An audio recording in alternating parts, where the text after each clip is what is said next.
ভারতে এখনও বেশিরভাগ পরিবারে মেয়ে সন্তানের চাইতে ছেলে সন্তানদের বেশি পছন্দ করে, কারণ মেয়ে সন্তান যে পরিবারের বোঝা। কিন্তু ভারতে এমন একটি স্থান রয়েছে যেখানে মেয়ে সন্তান জন্মগ্রহণ করলে জাঁকজমক ধুম পড়ে যায়, পরিবারে আনন্দের কোনো সীমা থাকে না। দুর্ভাগ্যবশত এই উদযাপনের পেছনে একটি বিচিত্র উদ্দেশ্য রয়েছে, যে উদ্দেশ্য ঘৃণার, লজ্জার, মানবিকতার অবক্ষয়। সম্প্রদায়টির নাম হলো পশ্চাৎপদ বাচ্চারা সম্প্রদায়। সাধারণত পতিতালয় বলতে আমরা বুঝি এমন একটি স্থান যেখানে অনেক লোকের সমাগম থাকে এবং এ পেশায় জড়িত নারীরা দাঁড়িয়ে থাকে খদ্দেরের জন্য। তারাই তাদের খদ্দের ঠিক করে। কিন্তু বাচ্চারা সম্প্রদায় এরকম না, তারা সমাজবদ্ধভাবে বসবাস করে। তাদের সমাজ ব্যবস্থা দেখে কিছুতেই মনে হবে না তাদের পিতা ও ভাইরাই তাদেরকে দিয়ে এমন একটা জঘন্য কাজ করায়।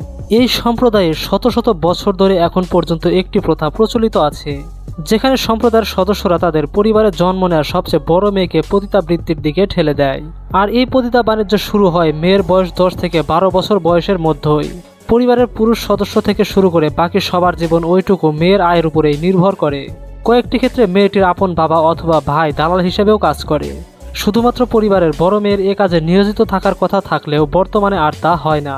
পরিবারের সব মেয়ে যখন 10 থেকে 12 বছর হয়ে যায় তখন তাদেরকে এই পেশায় নামিয়ে দেয় তার বাবা, কারণ তারা এই পেশায় নিয়োজিত থাকার কারণে সমাজের কাছে অনেক আগেই গ্রহণযোগ্যতা হারিয়েছে। তাই বলতে গেলে বাধ্য হয়ে তাদের সবাইকে এই কাজে লিপ্ত হতে হয়। এখানকার শিক্ষিত সমাজও তাদের বড় মেয়েকে এই কাজে পাঠাতে একবারও ভাবে না, যার কারণে এই সমাজে কোনো মেয়ের বিয়ে হয় না, যদিও হয় তাও আবার ভিন্নভাবে। ভারতের অন্যান্য রাজ্যে যেখানে বিয়ের সময় বর পক্ষকে কনে পক্ষ যৌতুক দিতে হয়, এখানে তার নিয়মটা উল্টো। বরং কনে পক্ষ বরের কাছ থেকে বিপুল পরিমাণ অর্থ দাবি করে, কারণ মেয়েটা যে তাদের উপার্জন করে দেবে। তারা তাদের এই প্রথাকে যৌতুক প্রথা বলে। বাচ্চারা সমাজে এভাবেই চলে আসছে পূর্ব থেকে। যখন এই সম্প্রদায়ের মেয়েদেরকে এই পেশায় নামিয়ে দেওয়া হয় তখন তাদের বয়স 5, 7 অথবা 10-এর মধ্যে থাকে। এখানে আপনি যে কোনো বয়সের মেয়েই দেখতে পাবেন। এখানকার মেয়েরা ধরে নিয়েছে এটাই তাদের জীবন, এভাবেই চলতে হবে। এ নিয়ে তারা মাথা ঘামায় না, যেমনটা তার মা বা নানি ছিল। যদি কোনো মেয়ে প্রতিবাদ করে তাহলে তার উপর নেমে আসে অমানবিক নির্যাতন। আর এত ছোট বাচ্চারা প্রতিবাদী বা কি করে করবে? তারা কিছু বুঝে ওঠার আগে এসবে তারা অভ্যস্ত হয়ে যায়। গ্রামীণ ধনী থেকে শুরু করে ট্রাক চালক পর্যন্ত একাধিক খদ্দের প্রতিদিন তাদের কাছে আসে। কিন্তু তারা যখন এসব বুঝতে পারে তখন তাদের আর কিছু করার থাকে না, কারণ তারা যে সমাজের কাছে পতিতা নামে পরিচিতি পেয়েছে। ভারতের বাচ্চারা সম্প্রদায়ের মানুষেরা সাধারণত ভীষণ দারিদ্র পীড়িত। পরিবারের জন্য উপার্জন এবং আর্থিক অবস্থার উন্নয়নে তারা নারী সদস্যদের উপর নির্ভর করে। এখানকার এসবের সাথে জড়িত মেয়েদের 1/3 অনেক ছোট এবং অপ্রাপ্ত বয়স্ক। বাচ্চারা সম্প্রদায় একসময় যাযাবর উপজাতি ছিল। পরে তারা কেন্দ্রীয় রাজ্য মধ্যপ্রদেশের 3টি জেলায় ছড়িয়ে যায়। এই সম্প্রদায়ের মানুষেরা বেশিরভাগ গ্রামীণ এলাকা ও মহাসড়কের পাশে থাকে, যেখানে ট্রাক ড্রাইভাররা বিরতি নিয়ে থাকে। অল্প বয়সী মেয়েরা যারা এই কাজের সাথে জড়িত সেসব মেয়েদেরকে খেলোয়াড় হিসাবে ডাকা হয়। তারা দল বেঁধে না হলে একা একা রাস্তায় দাঁড়িয়ে থাকে। যখন কোনো গ্রাহক যায় তখন তাদেরকে অনুরোধ করে তাদের কাস্টমার হওয়ার জন্য। এছাড়া পথের দুই পাশে প্রায়শই ছোট দোকানের মতো বুথ থাকে, যেখানে মেয়েটির দালাল হিসেবে কাজ করে তার ভাই অথবা তার বাবা। খদ্দেরকে তারা নিমন্ত্রণ জানায়। তাদের খদ্দের হয় সাধারণত ট্রাক চালক অথবা পথযাত্রী। তারা গ্রাহকদের সাথে দরদাম করে। গ্রাহক প্রতি 100 থেকে 200 ভারতীয় রুপি হয়ে থাকে, ডলারের হিসেবে যেটা $1.5 থেকে $3 কম। তবে এখানে কুমারী মেয়ের রেট একটু বেশি। কুমারী মেয়ের জন্য এখানে সর্বোচ্চ দাম পাওয়া যায়। একজন কুমারী মেয়ের কুমারিত্বের দাম 5 থেকে 7,000 রুপি পর্যন্ত হয়ে থাকে। এইসব বাচ্চা মেয়েদের কাছে প্রতিদিন দিনের বেলায় প্রায় 4 থেকে 5 জন পুরুষ আসে। কোনো কোনো সময় তা 10 জন পর্যন্ত হয়ে থাকে।